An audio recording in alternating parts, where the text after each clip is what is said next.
Bienvenidos al canal de MNP Consultores, en donde buscamos proporcionarte información de valor que te pueda ser útil para tu día a día. El día de hoy vamos a platicar acerca de lo que sucede con las acciones que son suscritas pero no pagadas dentro de una sociedad y las consecuencias que puede llegar a tener para el accionista que no realiza el proceso completo.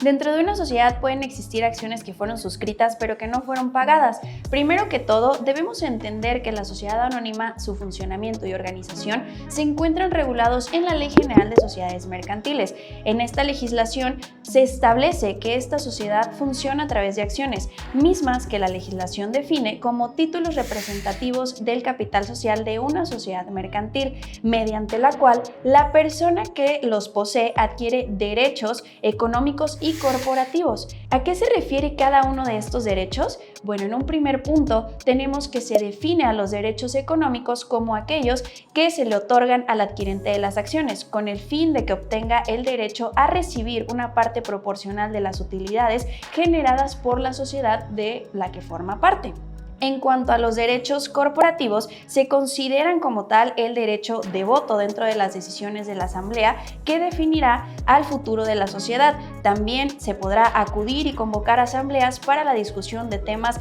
relevantes para el cumplimiento del objeto social o estructurales. El derecho de preferencia en caso de que, dentro de la sociedad, otro accionista quiera ceder sus derechos, así como algunos otros más. Sin embargo, es importante tener en cuenta que estos derechos nacen partiendo del hecho de que el accionista ya cubrió el valor total de las acciones que adquirió, ya que en este tipo de sociedades es la única obligación que verdaderamente tiene el accionista frente a la sociedad. Entonces, ¿qué sucede cuando el accionista incumple con esta única obligación que tiene? Es decir, que no se realizó el pago completo de las acciones. Bueno, la ley es bastante clara acerca de las consecuencias que puede tener en este proceso de suscripción de acciones, y lo primero que nos dice es que para que la sociedad nos pueda entregar las acciones y que podamos ejercer nuestros derechos accionarios, el valor que se estableció y que se le otorgó a las acciones deberá ser completamente cubierto dentro del plazo previsto por las partes, que en ningún caso podrá exceder del término de un año. Exceder en este plazo tiene consecuencias graves y la principal de ellas es que una vez que se cumpla esta vigencia, la sociedad tendrá las facultades para exigir judicialmente el pago a este accionista que no ha completado su pago, o bien proceder a la venta de las acciones que no han sido cubiertas por el accionista. Esta venta deberá hacerse por medio de un corredor público titulado y el producto de la venta deberá aplicarse al pago de la exhibición de estas acciones. Si en esta venta se consiguiera un importe mayor al que se debe cubrir, entonces el remanente se podrá utilizar para cubrir los gastos generados por la venta de las acciones, así como los intereses que se pudieron haber generado y el monto de exhibición que no se cubrió en tiempo y forma. Una vez liquidados esos importes, entonces el antiguo accionista, es decir, quien no cumplió con su obligación, podrá ejercer su derecho de reclamar el monto restante si es que lo hubiere, siempre y cuando lo haga dentro del plazo de un año a partir de la venta.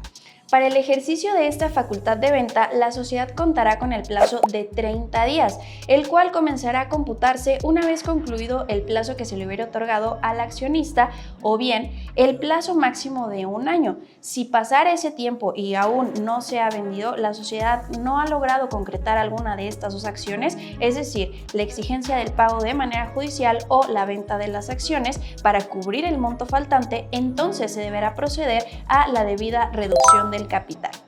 Finalmente, también debemos tener en cuenta que existen acciones que pueden ser pagadas en todo o en parte mediante aportaciones en especie. Estas acciones deben quedar depositadas en la sociedad durante 2 años. Si en este plazo sucediera que el valor de los bienes es menor en un 25% del valor por el cual fueron aportados, el accionista estará obligado a cubrir la diferencia a la sociedad, la que tendrá derecho preferente respecto de cualquier acreedor sobre el valor de las acciones depositadas.